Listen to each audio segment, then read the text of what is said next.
Gennem det smalle vindue i flyet kunne jeg svagt skimte det land. Skydækket lagde slør over de flade tage, der kom tættere og tættere, og det der var blot udkanten af en ukendt by, der aldrig har set skyggen af en turist.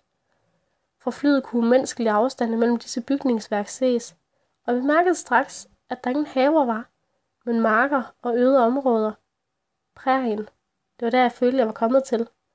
Mine sanser var skærpet, og jeg oplevede aldrig det rigtige Grækenland, men kun det mine øjne kunne fortælle mig. Jeg oplevede aldrig luften i Grækenland.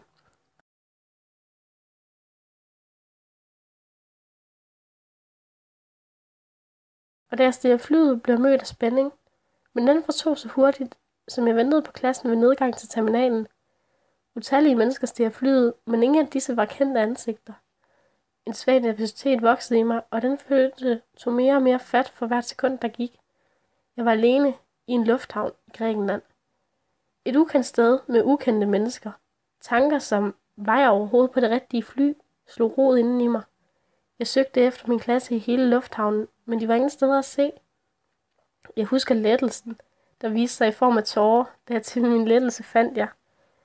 Denne lettelse blev dog hurtigt erstattet af skuffelse, da det gik op for mig, at ingen havde opdaget, at jeg var borte.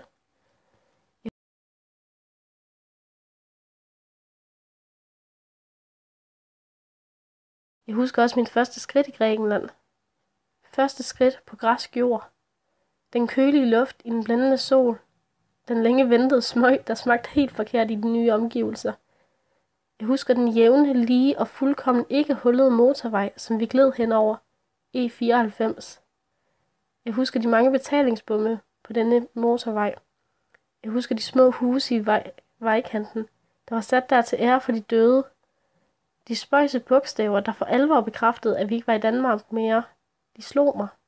Det slog mig virkelig, at jeg ikke var hjemme længere. Jeg husker deres tunnel, der lignede Limfjordstunnelen til forveksling, bare meget mindre, uden til noget for propper i ørerne. Jeg husker, at landskabet var som en rutsjebane. Bakker over det hele, vi gled op og ned, og bakkerne fortryllede samtidig mit blik.